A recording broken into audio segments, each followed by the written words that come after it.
हे आई आणि हे मुलं आहेत, ह्यांचं जर तुम्ही नातं बघितलं, दोघांचं प्रेम बघितलं, आई सांगत होती की माझा मुलगा वाचला पाहिजे आणि माझा मुलगा जिवंत राहिला पाहिजे. आणि एवढं प्रेम घनिष्ठ असतं की त्या मुलाला जीवदान दिले आईनं. आणि आता आपण ज्यावेळेस मुलांना विचारलं तर मुलगा सांगतो की जर माझ्या आईची किडनी मला दिली तर माझ्या आईची तब्येत कशी असेल, चांगली राहील का? तरी ते डॉक्टरला विचारलं गेलं. डॉक्टरांनी सांगितलं की एक किडनी दिल्यामुळं काही अडचण येत नाही. त्यावेळेस ही दोघं म्हणजे हे नातं आहे. नमस्कार मित्रांनो, मी नरसिंह भोरे, संपादक आरोग्यदूत न्यूज.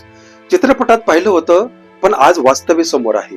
आपण सगळ्यांनी सिनेमात पाहिलं आहे, आई मुलासाठी काही करते. कधी स्वतःचं आयुष्य पणाला लावते, कधी स्वतःच्या वेदना लपवते. पण आपण मनात म्हणतो हे फक्त चित्रपटात होतं. खऱ्या आयुष्यात असं कुठं घडतं? मित्रांनो, आज मी ज्या घरातून येतोय ते घर आहे पाचोरा तालुक्यातील वडगाव जोगे. इथे एका 74 वर्षाच्या आईने स्वतःच्या 48 वर्षाच्या मुलाला वाचवण्यासाठी स्वतःचे किडनी दान केले आहे. वडगाव जोगे या गावात आज एक आईचा त्याग संपूर्ण समाजासाठी प्रेरणा ठरते. इंदल मारू चव्हाण यांच्या दोन्ही किडन्या निकामी झाल्या. डायलिसिस सुरू होतं. घरावर आर्थिक आणि मानसिक ताण वाढत होता. डॉक्टरांनी स्पष्ट सांगितलं, किडनी प्रत्यारोपण हाच एकमेव मार्ग आहे. आणि त्या क्षणी 74 वर्षाच्या गंगाबाई मारू चव्हाण पुढे आल्या. माझी किडनी घ्या, माझा मुलगा वाचला पाहिजे. मित्रांनो, हा संवाद ऐकताना अंगावर शहारे येतात. मी स्वतः त्यांच्या घरी जाऊन या आईची आणि मुलांची मुलाखत घेतली आहे. चला तर पाहूया त्या आईच्या डोळ्यातील माया आणि त्या मुलाच्या आवाजातील कृतज्ञता. मी आहे तुमच्यासोबत नरसिंह भोरे आणि तुम्ही पाहतात आरोग्यदूत न्यूज. आज आपण आलेलो आहोत पाचोरा तालुक्यातील वडगाव जोगे ह्या गावात आलेलं आहे. पूर्ण हा बंजारा समाज आहे. हे फक्त आपण पिक्चर बघितलेलं आहोत की पिक्चरमध्ये एक आई मुलाला काळीज दिलेली आहे, हे आपण पिक्चरमध्ये बघितलेलं आहोत. आणि आपण प्रेक्षक म्हणून त्या ठिकाणी टाळ्या सुद्धा वाजवलेल्या आहेत.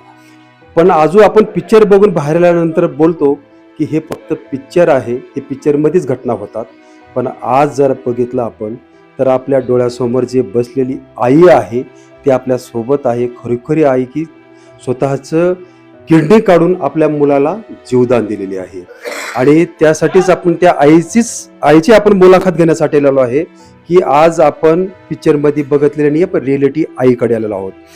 आई, आज आम्ही तुमच्याकडे आलेलो आहोत की ज्या वेळेस आपल्या मुलाला किडनी लागत आहे, ज्यावेळेस तुम्हाला असं काही वाटलं त्यावेळेस तुमच्या मनामध्ये काय प्रश्न आला की आपल्या मुलाला किडनी द्यायचं जर डॉक्टरने बोलले त्यावेळेस तुमच्या मनात काय प्रश्न आला होता?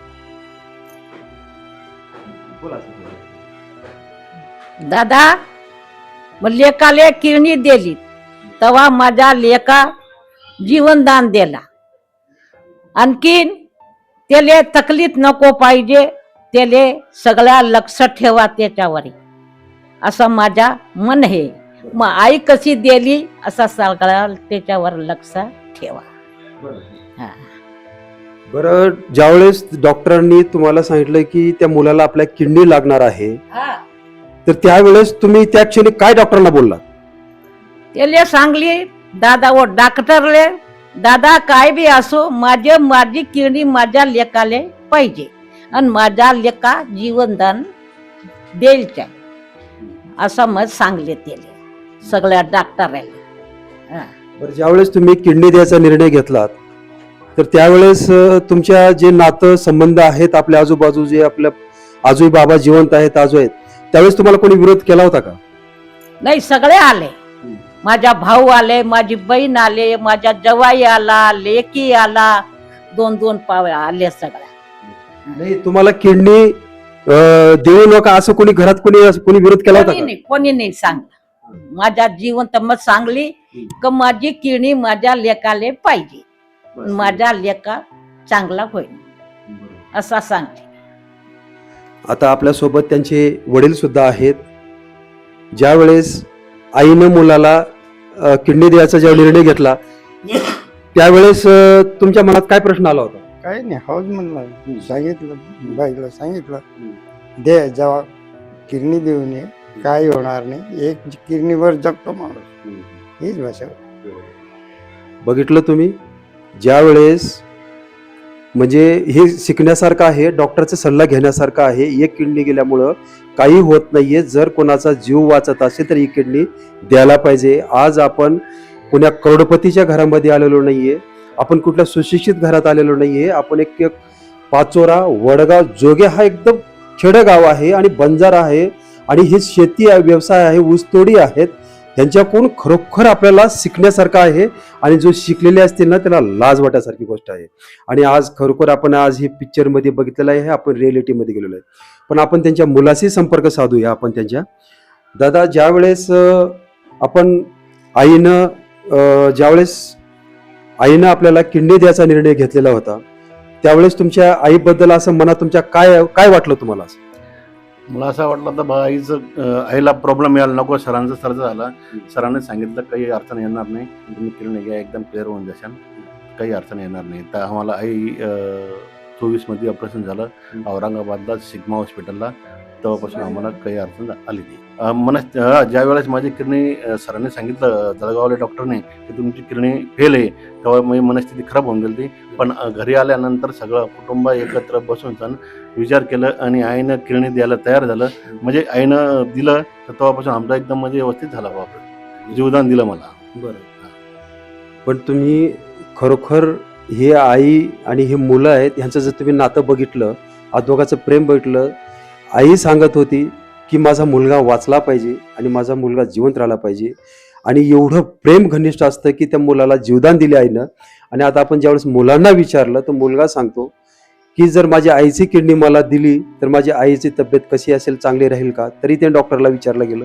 डॉक्टरांनी सांगितलं की एक किडनी दिल्यामुळं काही अडचण येत नाही. त्यावेळेस ही दोघं म्हणजे हे नातं आहे.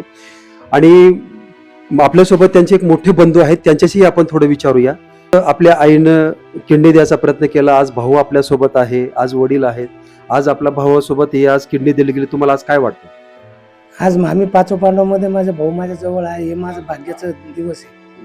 आणि दादा, जेव्हा भावाची किडनी गेली त्या टायमाला आम्ही तर एकदम म्हणजे परेशान झालो होतो की आज भाऊ आमचा जातोय. परंतु आम्ही डॉक्टरांना सांगितलं आमच्या कुटुंबामध्ये कोणाची किडनी चालत असेल तर आम्ही द्यायला तयार आहे. पण आम्ही अभागी, आमच्या किडन्या काहीच लागल्या नाही, फक्त आईचेच किडनी लागले. त्याच्यामुळे आईला बोललो, म्हटलं आई तुम्ही देता का? आई बोलली माझा परत जात होय तर मग माझ्या किडनीला काय करायचं म्हणे, एक सोडून दोन्ही काढून घ्या म्हणे. डॉक्टरला सांगितलं दोघी किडनी काढून घे, माझा मुलगा वाचला पाहिजे. तेव्हा आम्ही आज भाऊ सगळे व्यवस्थित आहे एका कुटुंबात. बरं, तुम्ही किती कुटुंब घरचे, किती परिवार आहेत? आम्ही 5 भाऊ, एक बहीण, आई वडील, मुलं, नातवंड. बरं, तुम्ही सगळे एकत्रच आहेत का? हा, एकत्रच राहतो, खातो, बाकी अलग, सगळं व्यवहार एकत्रच आहे. हो. आणि व्यवहार कोणी बघतं सगळं घरचं? म्हातारी, हो, आई वडील. आजही तुम्ही 5 एवढं मुलं असताना सगळं म्हाताऱ्याच ऐकता? हो, आई वडील. आई वडील आहे तर आपण नाही तर काय, कुठे काय. आता तुम्ही बघू शकता आपण अशा घरी आलेलो आहे ज्या घरी पैसा भरपूर आहे, करोडपती आहेत, पण त्यांच्यात घरात प्रेम नाहीये. एकमेकाला कोणी प्रेम करत नाहीये, एकमेकाला जीव लावत नाहीये. कोणता भाऊ मेला त्याला माहित नाही, आई मेली त्याला माहिती नाहीये.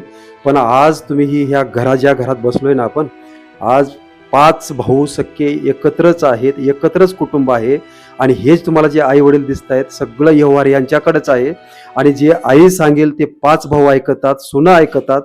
खरोखर आज असं वाटतं, मी सुद्धा बातमी घ्यायला आलोय की मला खूप आनंद होतोय की आपण कुठेतरी चांगल्या घरी आलोय. आणि हे आदर्श जर कोणी बातमी बघत असेल कुठला घरचा, तर त्यांनी हे घराचा आदर्श घेतलं पाहिजे आणि हे शिकलं पाहिजे. असे जर घटना कोणाच्या घरी जर घडली तर त्यांना तुम्ही काय सांगाल? द्यायला पाहिजे. हा, या किडनीला परत सगळ्याला देईल. आपला मुलगा चांगला राहील तर आपल्या चांगला आहे, आणि आपण मरून बी जाशील तर आपला काय होणार आहे. हा, असं माझा मन आहे. बघितलं तुम्ही की आता आपण खऱ्या आईशी आपण मुलाखत घेतलेली आहे. पिक्चर मधली नाहीये, डुप्लिकेट नाहीये की आपण लोकांना काहीतरी प्रदर्शन करतोय. खरी आई आहे आणि मुलाला जीवदान दिलेलं आहे आणि जीव वाचवलेला आहे. आणि हे असं प्रेम प्रत्येकाच्या घरात राहिलं पाहिजे.